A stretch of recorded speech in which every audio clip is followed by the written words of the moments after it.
मेरी एक बार फिर से आई हूँ बेटा आप लोगों के सामने नए चैप्टर के साथ, जो कि आज का हमारा चैप्टर बड़ा ही इंटरेस्टिंग है ना। क्योंकि आप लोग बच्चे हो और बच्चों को अपने से संबंधित जब होता है ना, तो हम जोलियों का तो उससे रिलेटेड अच्छा ही लगेगा। तो आज का भी जो हमारा चैप्टर है वही है बेटा, क्या है कि माता का आंचल। सबसे पहले तो समझ लें बेटा कि ये कौन सी बुक का है, आपकी जो कृतिका बुक है, कृतिका का आपका फर्स्ट चैप्टर माता का आंचल यानी अंचल यानी आंचल। और इसके जो लेखक हैं वो हैं शिव पूजन सहाय। कौन है? शिव पूजन सहाय। तो ये जो कहानी है माता का आंचल, वो बाल मनोभावों को, बाल सुलभ चेष्टाओं को अभिव्यक्त करती है कहानी। और इसके जो लेखक हैं शिव पूजन सहाय, जो कि ग्रामीण परिवेश से जुड़े हुए थे। तो उन्होंने अपनी ग्रामीण परिवेश का ही कि कैसे वो पले बड़े, उन्होंने कैसे शरारत करी, मित्रों के साथ खेल कूद करे, हंसी मजाक की, तो उसी का ही उन्होंने वर्णन किया है। यानी उन्होंने अपने बचपन का इसमें वर्णन किया है कि वो गांव में उन्होंने अपने कैसा जीवन व्यतीत किया था, तो उसी का ही इन्होंने वर्णन किया है शिव पूजन सहाय ने। तो सबसे पहले तो बेटा ये कहानी, हम स्टार्टिंग की कहानी क्या है, तो इस कहानी में है सबसे पहले कि जो लेखक शिव पूजन सहाय, इनके बचपन का नाम था तारकेश्वर नाथ। यानी बचपन का नाम क्या था? तारकेश्वर नाथ। और ये अपने पिता के साथ सोते थे, उड़ते थे, पिता ही इनको नहलाते थे, धुलाते थे, इनको तैयार करते थे। और तैयार करने के बाद अपने पास पूजा में इनको बैठा लेते थे अपने साथ ही, दोनों पूजा करते थे, बेटा भी और पिता भी। जब ये पूजा कर लेते थे पिता, तो क्या करते थे कि भभूत का त्रिपुंड इनके माथे पर लगा देते थे। किनके माथे पर लगा देते थे? इनके शिव पूजन सहाय यानी तारकेश्वर नाथ के। और जब त्रिपुंड लगा देते थे, त्रिपुंड अब कहोगे आप लोग बेटे क्या है, सोचोगे जो तीन आपने देखा होगा लाइनें खिंची हुई होती हैं और उस पर तिलक लगा होता है, वो कहलाता है त्रिपुंड। तो भभूत का क्या लगा देते थे? त्रिपुंड। और इनको भोलानाथ बना देते थे और इनको प्यार से जो पुकारते थे, भोलानाथ कहकर इनको पुकारते थे। अब जब पूजा इन पूरी हो जाती थी, तो जो बही था, राम नाम बही, उसमें क्या करते थे पिताजी? 1000 बार राम नाम लिखते थे। और जब ये कर लिए 1000 बार राम नाम, तो उसके बाद क्या था, जब ये उठते थे पूजा से, तो ये अपनी शक्ल देखने लगते थे शीशे में, क्योंकि बचपना बच्चे वाली हरकत, तो अपनी शीशे में शक्ल देखने लगते थे। तो पिताजी पीछे से आते थे, मुस्कुराते थे, देखते थे, तो ये भी शर्मा जाते थे और शर्मा कर भाग जाते थे। अब क्या था कि जब पिताजी ये पूजा हो गई पूरी, तो उसके बाद 500 क्या था कागज के टुकड़े लेकर उस पर राम नाम लिखते थे और आटे की गोलियां बनाकर और उसमें बांधकर उसको ले जाते थे नदी में और मछलियों को खिलाने के लिए, और इनको ले जाते थे कंधे पर बैठाकर। अब वहां पर मछलियों को दाना खिलाने के बाद जब लौट कर आते अपने कंधे पर बैठाकर, तो रास्ते में, क्योंकि गांव का है बेटा, डालियां वगैरह होती हैं, पेड़ों की डालियां वगैरह, तो इसमें बैठा देते थे इनको और इनको झूला झुलाते थे। इनको बड़ा मजा आता था। उसके बाद पिताजी क्या करते थे, इनके साथ कुश्ती भी खेलते थे और जिसमें क्या करते थे, हारने का नाटक करते थे और अपनी दाढ़ी इनको क्या करते थे, चुबाते थे, है ना, और इनको प्यार करते थे, चुम्मी लेते थे, खट्टी चुम्मी मीठी चुम्मी ऐसे कहकर। कौन? पिताजी। अब जब घर आ जाते थे, तो घर आने के बाद अब दोपहर का समय हो गया, खाने का समय हो गया, तो खाना खाते थे पिता के साथ बैठ के। पिताजी इनको बड़े अच्छे से खाना खिलाते थे, खा लेते थे। अब क्योंकि माँ का मन, माँ को लगता था कि अभी बेटे का पेट भरा नहीं है, तो माँ क्या करती थी, पक्षियों का नाम लेके, ये चिड़िया का है, तोता का है, मैना का है, ऐसे करके इनको खाना खिलाती थी माँ। और ये भी क्या, चिड़ियों के उड़ने के डर से माँ कहती थी यदि नहीं खाओगे तो चिड़िया क्या होगी, उड़ जाएंगी, और ये भी डरने के नाम से क्या करते थे, खा लेते थे। और माता जी जो कहती थी पिताजी से कि बच्चों को आप क्या जाने कैसे खिलाया जाता है, बच्चों को तो माता मैतारी ही जानती है, मैतारी मतलब माता, क्योंकि गांव की भाषा है ना बेटा, ग्रामीण परिवेश का इसमें अंकन है, वर्णन है, चित्रण है। तो माँ कहती थी मैतारी के हाथ से बच्चा जब तक नहीं खा लेता तब तक उसका पेट नहीं भरता। और वो सेंटेंस भी बोलती थी कि जब खाएगा बड़ा कौर तो पाएगा दुनिया में ठौर। तो ऐसे कह के माँ उनको जब तक नहीं खिला लेती थी, माँ को भी सेटिस्फेक्शन नहीं मिलता था, और इस तरह से माँ उनको खिलाती थी। अब खिलाने के बाद क्या होता था कि ये क्या करते थे बेटा, इनकी एक अपनी लकड़ी की वो था, घोड़ा था और रस्सी बंधा हुआ था, उसको बाहर ले जाते थे। तो ये क्या करते थे, माता इनको पकड़ लेती थी और पकड़ कर क्या करती थी कि इनके सर में सरसों का तेल, बच्चे वो लगवाना नहीं चाहते ना, तो ये क्या है, भागते थे और माँ इनको कस के पकड़ के सरसों का तेल डाल देती थी, इनको धोती कुर्ता पहना देती थी, टोपी लगा देती थी और सर पे इनकी चोटी कर देती थी। फूल वाला लट्टू बनाकर माँ इनको क्या बना देती थी, खासे कन्हैया यानी कन्हैया बनाकर इनको तैयार कर देती थी। और माँ को ये भी लगता है ना कि मेरे बच्चे को नजर ना लग जाए, तो काला एक बिंदी का टीका लगा देती थी, माथे पर काला बिंदी का तिलक लगा देती थी, टीका लगा देती थी ताकि बेटे को नजर ना लगे। तो अब इस तरह था बेटा, इसका क्या था कि माँ बाप के साथ उनका वात्सल्य, उनका प्रेम, किस तरह माँ इनसे लगाव रखती थी, पिता करते थे। अब जब हो जाता था उसके बाद ये भी क्या है, रोने लगते थे, तो पिताजी इनको मनाने के लिए कि रोए नहीं, तो इनकी मित्र मंडली जहाँ पर इनके संगी साथी वहां ले जाते थे। ये भी अपने मित्रों को क्या है, जैसे ही देखते थे सिसकना तो भूल जाते थे, रोना वोना, और खेलना शुरू कर देते थे।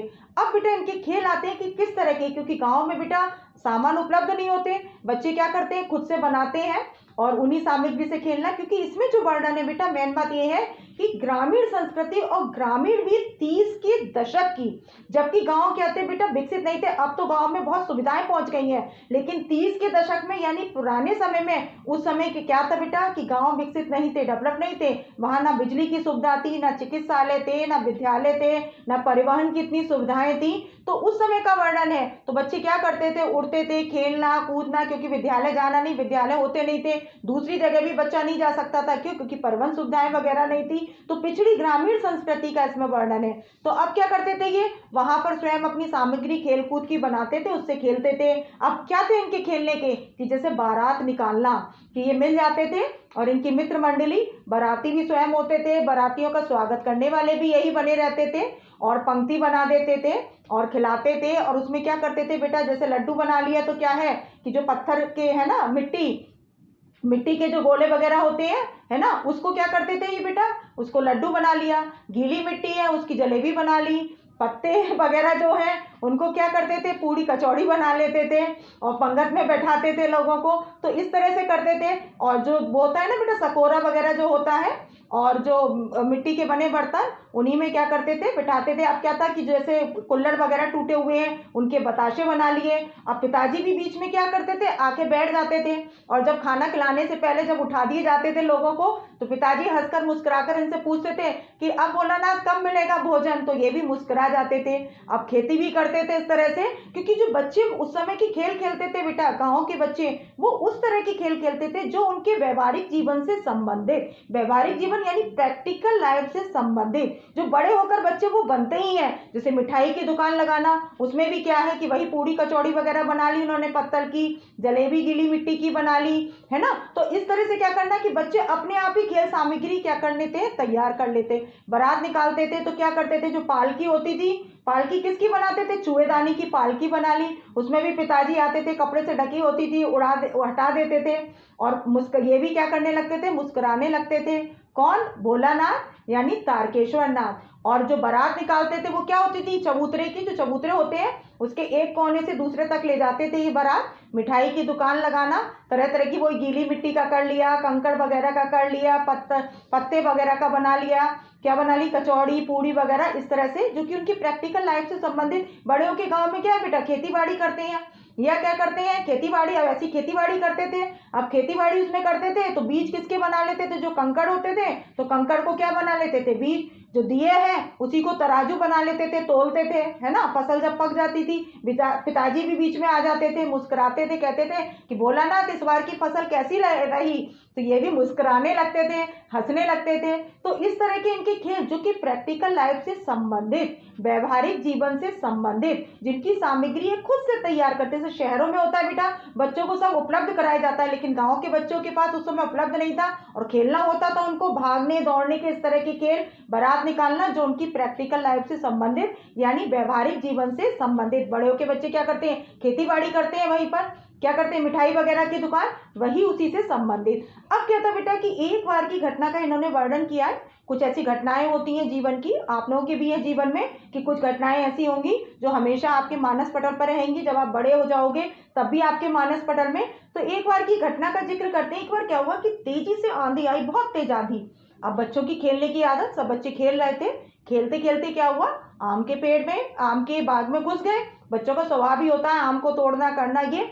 अब क्या हुआ बेटा कि आंधी रुकने का नाम नहीं, आंधी यदि रुकी उसके बाद बारिश होने लगी तेज, और बहुत देर तक बारिश होती रही। ये लोग, ठंड भी इन लोगों को लगने लगी पेड़ से, यानी पानी के बचाव के लिए, बारिश से बचाव के लिए थोड़ा पेड़ से भी सट सट के खड़े हो गए, लेकिन इंतजार करते रहे काफी देर कि बारिश रुके, लेकिन बारिश थमने का नाम नहीं ले रही थी। अब थोड़े समय बाद जब बारिश रुकी तो देखा इन्होंने क्या था कि बिच्छुओं का समूह निकल आया, वहां बिच्छू निकलने लगे एकदम से, ये लोग डरे, भागने लगे।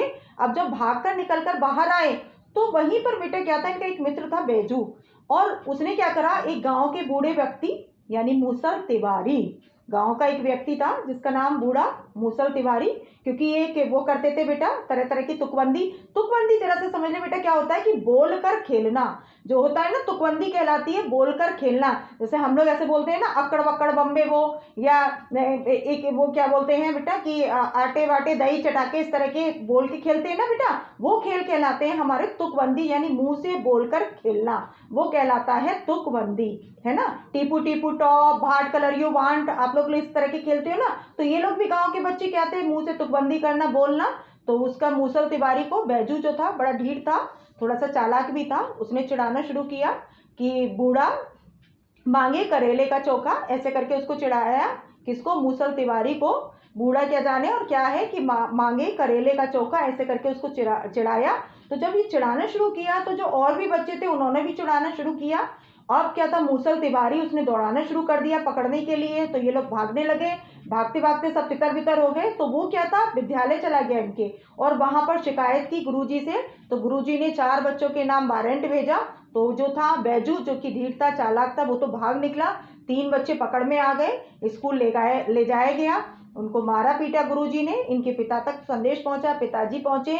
जैसे ही इन्होंने अपने पिताजी को देखा तो बच्चे का स्वभाव कि क्या था, रोना और तेज चिल्लाना शुरू कर दिया। तो पिताजी ने समझाया, इनको लिया और अपने कंधे पे बैठाया जैसे ही पिताजी को, तो इन्होंने और सिसकना, और पिताजी इनको लेकर गए, माफी मांगी उन्होंने गुरुजी से और लेकर चलने लगे। ये सिसक रहे थे, कंधे पर बैठे थे, लेकिन जैसे ही इन्होंने फिर अपनी मित्र मंडली देखी वैसे ही फिर प्रसन्नता से झूम उठे, रोना धोना सब भूल गए, सिसकना सब भूल गए। फिर वही अपनी मित्र मंडली में वही अपना खेलना कूदना गाना वही इनका शुरू हो गया। अब क्या हुआ बेटा कि इस बीच में क्या हुआ कि ये एक मकई के खेत में घुस गए, वहां चिड़िया को उड़ाने के लिए पकड़ने की कोशिश करने लगे। अब चिड़िया हाथ आने वाली कहाँ, तो इस तरह से करने लगे, तो चिड़िया तो हाथ नहीं आई। लेकिन उसके बाद क्या हुआ बेटा कि ये इन्होंने क्या किया कि एक टीले पे चढ़ गए, वहां इन्होंने देखा एक चूहे का बिल। अब उसमें पानी उलीचने मतलब डालने लगे, निकालने लगे, ऐसे बच्चा करता है, तो पानी को डालने लगे। जैसे ही इन्होंने पानी को करा वैसे ही उस चूहे के बिल से निकल आया सांप। अब सांप को जैसे देखा तो सब डर गए, घबरा गए। अब कोई इधर भागे कोई उधर, और भागते दौड़ते किसी का पैर टूट रहा है, कोई लहूलुहान हो रहा है, किसी के चोट हाथ टूट रहा है, किसी का सिर फूट रहा है। तो उसमें इनके भी चोट लगी पैरों में, और जब ये पैरों में चोट लगी लड़खड़ाते हुए घर पहुंचे। वहां पिताजी भी बैठे हुए थे, पिताजी इनको अपने पास लेना चाहते थे, लेकिन ये पिताजी के पास नहीं गए, अपनी माता के पास गए। और माँ ने भी एकदम बच्चे को लिया, चुपटा लिया अपने आंचल से, और उसका जो चोट लगी थी उस पर मरहम वगैरह किया, हल्दी का दूध पिलाया। तो यहीं पर क्या होती है बेटा, कहानी समाप्त। वहां पर इनको सुकून लग रहा था, माता के आंचल में शांति प्रदान हो रही थी। अब इसीलिए बेटा पाठ का जो शीर्षक रखा गया है माता का आंचल, कि जो भोलानाथ था भले ही वो अपना अधिकांश समय अपने पिता के साथ व्यतीत करता था, पिताजी ही उसको नहलाते थे, उसको धुलाते थे, तैयार करते थे, पूजा में बैठाते थे, खाना भी वो पिताजी के साथ जाता था, खाता था, सब कुछ पिता के साथ करता था, खेल कूद मस्ती सब कुछ पिताजी के साथ। लेकिन जब विपदा की समय आया, जब कष्ट का समय आया, तो वो पिता के पास ना जाकर किसके पास गया, माता के आंचल में छिपा। और माता के आंचल में उसको एक शांति मिली, सुकून मिला, है ना। तो यहीं पर कहानी का कि माता का आंचल, कि बच्चे का जाए पिता से कितना ही लगाव क्यों ना हो, लेकिन विपत्ति की घड़ी आती है, विपदा का समय आता है, तो उसे कौन याद आती है, अपनी माँ। क्योंकि माँ के अंदर क्या होती है, ममता का भाव, 9 महीने गर्भ में रखती है, एक अलग सा जुड़ाव हो जाता है बच्चे से, उसे जन्म देती है, एक अलग सा लगाव होता है किसका, माँ का अपने बच्चे के प्रति। माँ के अंदर क्या होता है, ममता का भाव। माँ अपने बच्चे के बारे में बेटा पहचान लेती है। बच्चा अपना मुंह से भले ही बोले ना बोले, यदि बच्चे को देख रही है सुस्त है, माँ तुरंत पहचान लेगी। बच्चा चाहे ना बताए कि बच्चे को कोई कष्ट है, और माँ बच्चे की प्रसन्नता को भी, भले ही बच्चा ना बताए कि आज क्या खुशी उसको मिली है, लेकिन माँ तुरंत पहचान लेती है कि बच्चा आज खुश है, कुछ ना कुछ उसे प्रसन्नता मिली है। तो यही है बेटा कि माता का आंचल, जिसमें बच्चा अपने को बड़ा सुकून महसूस करता है, आंचल में शांति का अनुभव करता है, संतोष का अनुभव करता है। तो इसलिए पाठ का नाम रखा गया है माता का आंचल। छोटा सा है पाठ बेटा, पात्र भी बहुत अधिक नहीं है, बस केवल बैजू जो कि इनका मित्र, और मूसल तिवारी जिसको इन्होंने दौड़ाया था, गुरुजी। जो मेन पात्र है वो कौन है? इनके पिताजी, स्वयं लेखक और इनकी माता। तो ये है बेटा छोटी सी कहानी जिसमें माता पिता के वात्सल्य का वर्णन है। लेकिन विपत्ति के समय किसकी याद करता है बच्चा? किसको याद करता है? अपनी माता को। तो यही है पाठ आपका माता का आंचल। तो बेटा निश्चित रूप से, क्योंकि मुझे ये लग रहा है क्योंकि बच्चों से ही रिलेटेड है, आप लोगों से रिलेटेड, आप लोग भी बेटा इसी तरह से तो मस्ती करते हो, शैतानी करते हो, खेलते हो, कूदते हो। चाहे आपके खेल थोड़े से अलग है, ग्रामीण जो खेल है गांव के उनसे थोड़ा भिन्न, लेकिन खेलते कूदते बेटा आप भी हो ना। मित्र मंडली में सबको अच्छा लगता है ना, सबको अपने संगी साथियों में अच्छा लगता है। बूढ़े होते हैं, बूढ़ों को अपनी मित्र मंडली में अच्छा लगता है। जो नवयुवक होते हैं उनको अपनी मित्र मंडली में अच्छा लगता है। जो बच्चे होते हैं उनको अपनी मित्र मंडली में। तो ऐसे ही कौन थे? भोलानाथ, जो क्या करते थे? अपनी मित्र मंडली में तरह तरह के खेल खेलते थे, और ऐसे खेल खेलते थे जो उनकी प्रैक्टिकल लाइफ से रिलेटेड होते थे, है ना। और उनको सामग्री स्वयं नहीं बेटा, उनको माँ बाप नहीं उपलब्ध कराते थे, बल्कि वो स्वयं ही अपने आप उसको तैयार कर लेते थे, बनाते थे, खेलते थे, कूदते थे, मस्ती करते थे। तो ये है बेटा पाठ आपका माता का आंचल। और मुझे लगता है बेटा निश्चित रूप से आपको कहानी समझ में आई होगी। नहीं आए बेटा वीडियो को दोबारा देखो, फॉरवर्ड रिवाइंड करके आप देख सकते हो, रोक कर देख करके। तो यदि आप कहानी को अच्छे से समझ लेंगे तो इससे ही रिलेटेड क्वेश्चन आंसर है तो वो आप अच्छे से कर लेंगे। क्योंकि बेटा इसमें जो क्वेश्चन आंसर्स आते हैं आपके 3 मार्क्स के 2 आएंगे। 3 आपके चैप्टर हैं कृतिका में, एक है माता का आंचल, दूसरा जॉर्ज पंचम की नाक, और तीसरा साना साना हाथ जोड़। तो पहला चैप्टर है और हर एक चैप्टर से एक क्वेश्चन आता है, 3 मार्क्स का रहता है। 3 में से 2 करने होते हैं, और ये तो आसान सा ही है पाठ। तो बेटा मैं उम्मीद करूं कि आप लोगों को समझ में आया होगा, और आप लोग बेटा अच्छे से समझें, ताकि मेरी नेक्स्ट वीडियो होगी जिसमें होंगे क्वेश्चन आंसर, तो आप उनके आंसर खुद से दे सकें, बोल सकें, समझ सकें। तो इसी के साथ बेटा मैं क्लास ओवर कर रही हूँ। नेक्स्ट क्लास में आऊंगी क्वेश्चन आंसर के साथ। तब तक के लिए बाय, टेक केयर, सब अपना ध्यान रखना।